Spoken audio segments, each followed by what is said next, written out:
guys, today we're going to talk about racism in the UK. This video is part of a larger series that I'm doing about the reality of life in the UK. If you want to see where the series started, I'm going to list some videos up here and at the end of the video as well. Please do remember to like and subscribe. So this series really is about someone who wants to move their family over to the UK or even any other first world country, because most of those countries are similar really. Or if you're already in the UK, you may just want to feel heard from your own experiences and try to see if what you're experiencing is what other people are experiencing.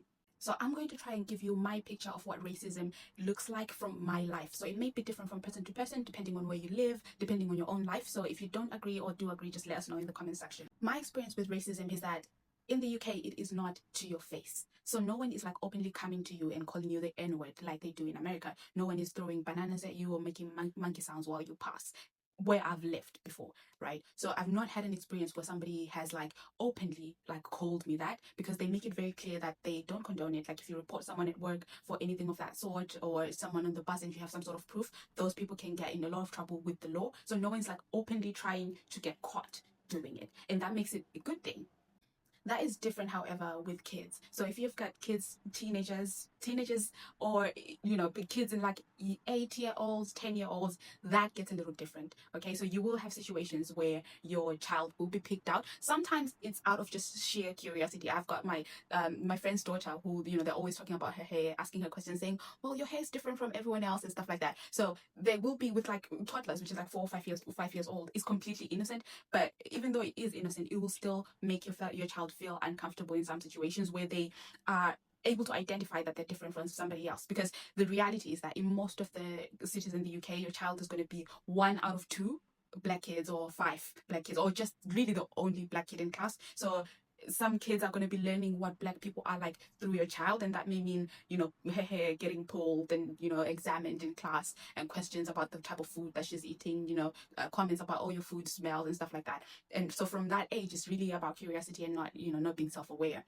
And then with 8-year-olds, 10-year-olds, that's where it gets intentionally mean, because I'm sure you're aware of all these riots that are happening in the UK, people putting up those flags, people saying go back home. So those people sort of pass their ideologies to their children about immigration. And so there are some whole households where they're openly being fed the propaganda that immigration is the reason why jobs and why the UK is the way that it is. They're taking our jobs, they're taking all the money, they're just destroying the country, they're taking over, they want to raise the population, the white population and stuff like that. So at that age, they start to act out, and really they sort of act out and copy what their parents are doing. So you will find that at that age it is very intentional, and the bullying is very intentional, and it's because of the programming that they're getting from home. So that is an age where you really want to monitor your children for any marks on their body, anything that's been said at school, because at that point they become very brutal with it, and they're not really aware of the consequences in terms of the law, or they're not worried about emotional well-being of other people at that age. And so that's where it can get really tricky for your child. And then especially if you're moving from Nigeria and your child is like 12 years old and they already have an accent, that's trickier. See, if for the kids that are born here, they are a lot more they're a lot more confident, by the way. They're just more confident. I don't know why, but they're more confident, they challenge things more, and they're less likely to be subjected to that. But if your child is like coming fresh out of Nigeria with a Nigerian accent, fresh out of Zim with a Zim accent, they are definitely going to they're going to stand out.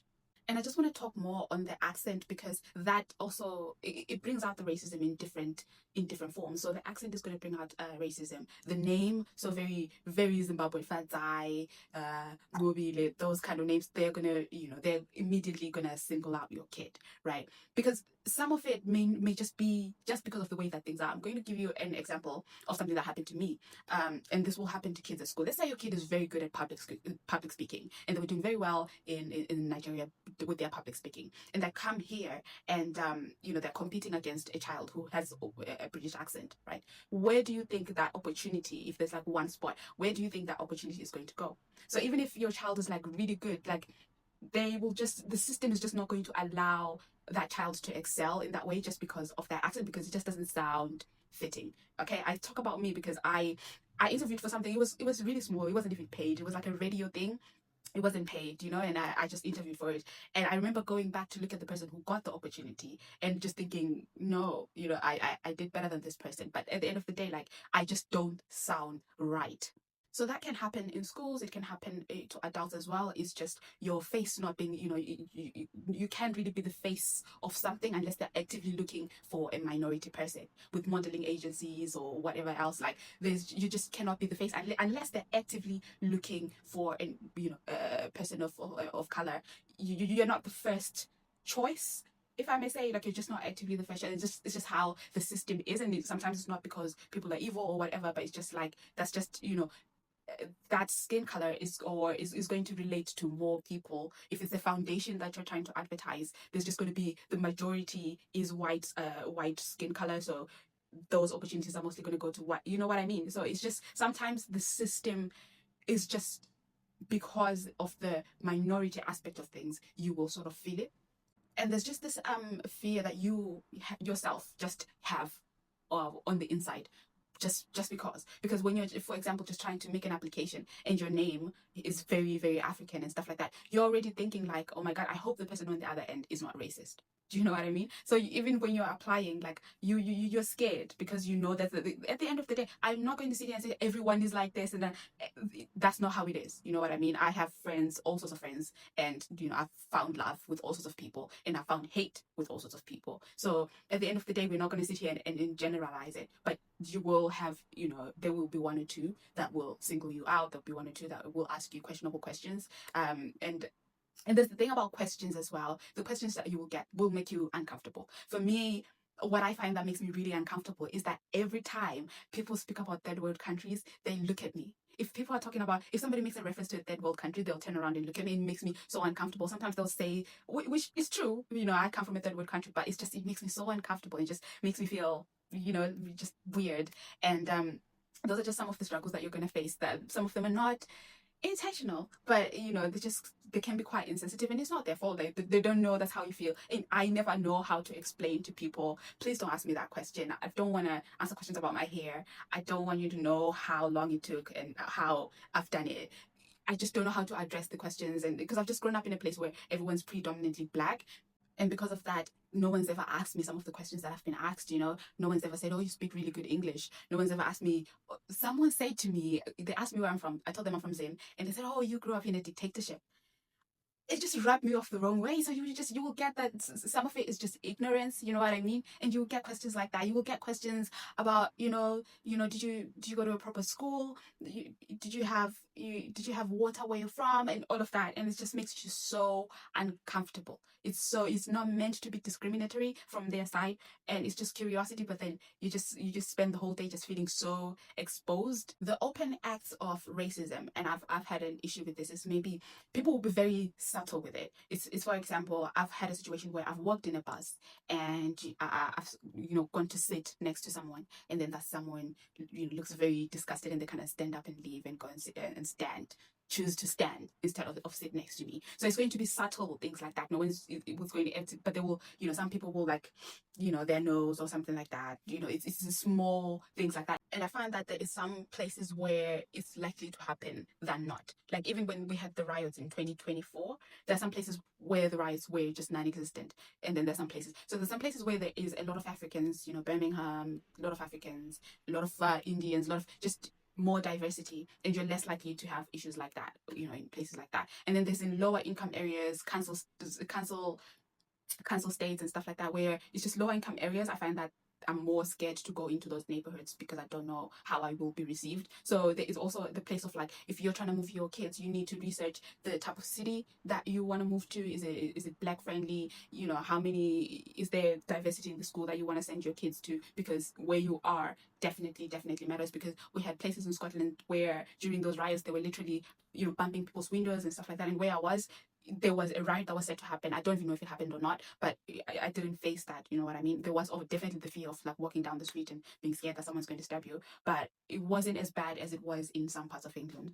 I found that the most racism that I've faced, it has been not even with British people, really. It's been from other immigrants, and that's just my experience. Again, this video is based on my life and my experience, and so with me, the most racism that I've faced has come from other immigrants, because I've had situations where someone has like would do this, all the time, cross the road to walk to the other side just because I'm coming this way. If I'm coming this way, they're coming this way, they would cross the road and go the other side. I've had situations where I've talked to someone, just talk to someone and they just don't respond. Within earshot, don't think they couldn't hear me. No, they were openly, they were open about how much they hated me, and I lived in the same house with this person. So it was very difficult for me living in this, because I'd be in a situation where I didn't want to go to the common living areas when they're around, because I was very aware of the disdain that they had for me, and just criticism of, like, your food and what it smells like and stuff like that. And this was a fellow immigrant, and that just, it was a weird thing, because you think, because we come from similar backgrounds and